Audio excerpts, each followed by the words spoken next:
It's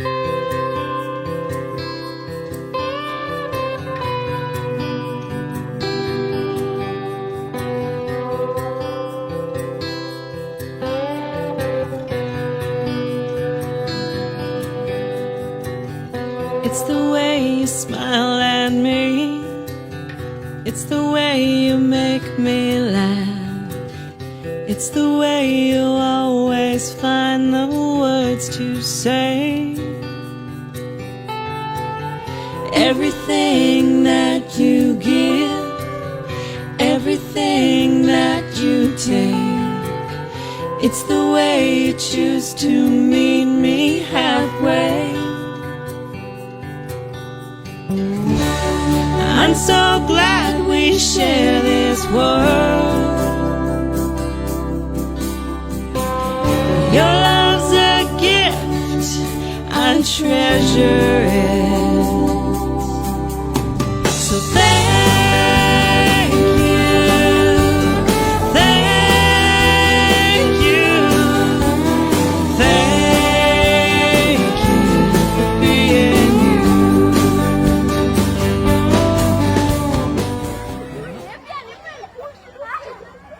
The grade school has to be moved away from the main campus. For some reasons, we were told we were noisy.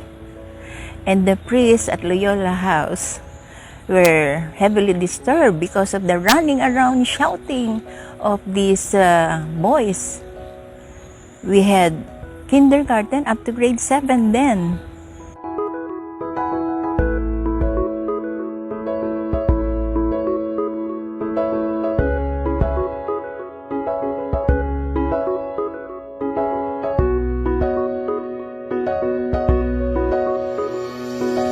In 1969, we built it. We occupied it in 1970. That's why school year 1970-71 started, and this school year 20 to 2021 is 50 years.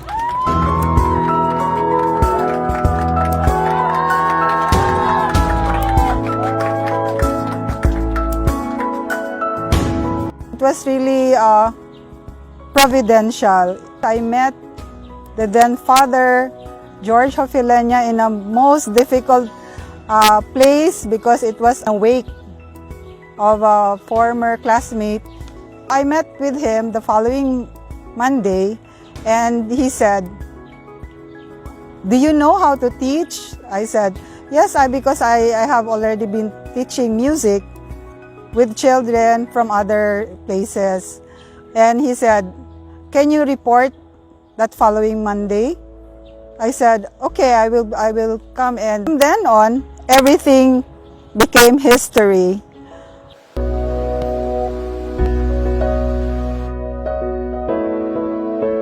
So you can just imagine how the classroom would be with an all-boys pupils.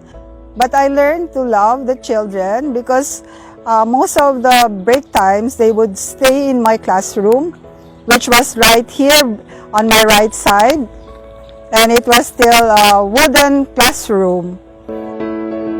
I started at XUGS in 1987, right after my graduation. I was told that Father George was looking for me. So I reported and Ma'am Fleur accepted me as a new teacher. When I was hired in Macasandig, there was a time that we opened Kinder Annex, which was located somewhere in XU Main.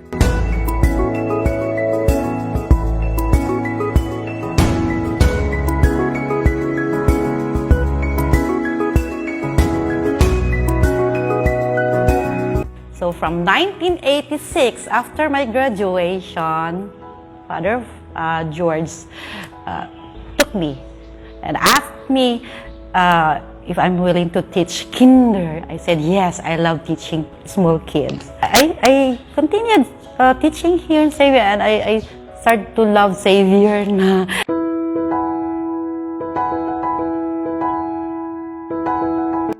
I started my teaching career in 1993 when Father Leo was still the school principal. I was assigned at the annex building in the main campus. There were still, I think, 5 rooms there, and I was one of the teachers there. And when the old, dilapidated gym was finally renovated, our classrooms were demolished, and so we went back to Macasandig. And that was 2001, 2002.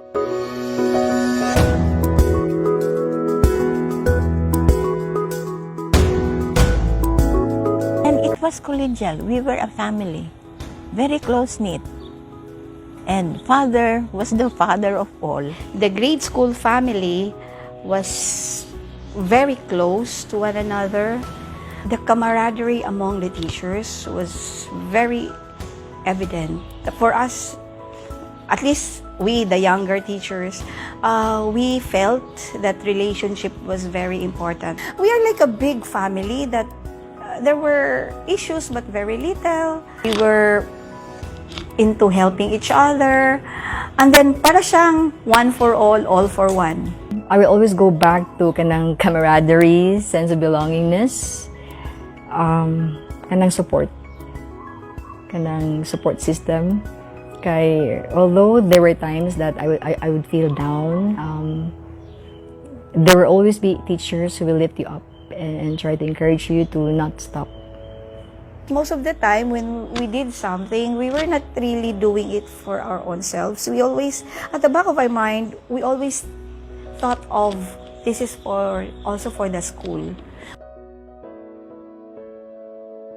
Always be better. Kung ano ka noon, be better. Yung magis na natin ngayon.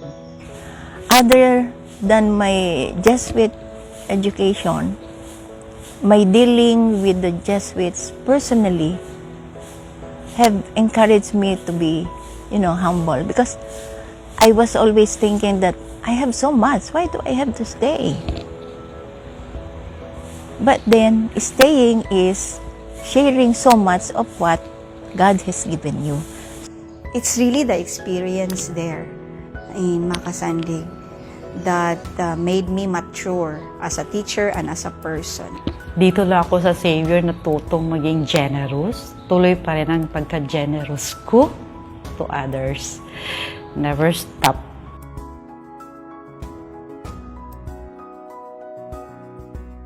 Let us not forget that we are here to help others, not just ourselves. We have to forge on, we have to adapt, and look forward to better days ahead. We'll just embrace it. No matter how difficult and frightening perhaps, but that's the reality. Strive to be one and work for the school, for the pupils, and of course, for the Lord. There's no other way but to move forward as one community.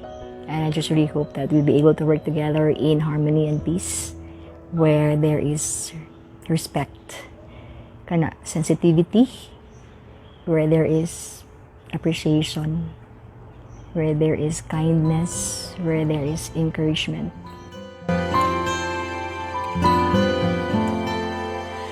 Kung tayo ay matanda na, sana'y di tayo magbago.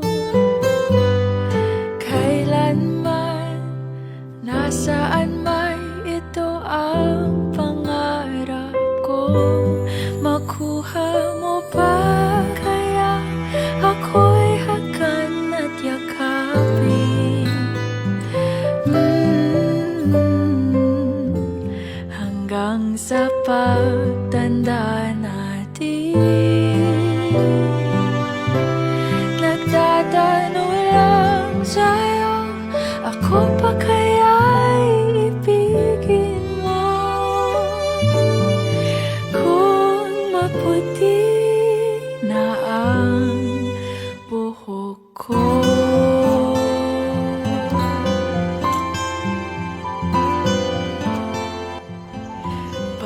Salamat, Macasandig. Daghang salamat, Macasandig. Ay puputi na Daghang salamat, Macasandig. sabay tayo. Salamat, Macasandig! I love you! Nakaraan natin ang nakalipas ay ibabalik natin. Listen to your heart. If you think there is joy, you stay. Ang aking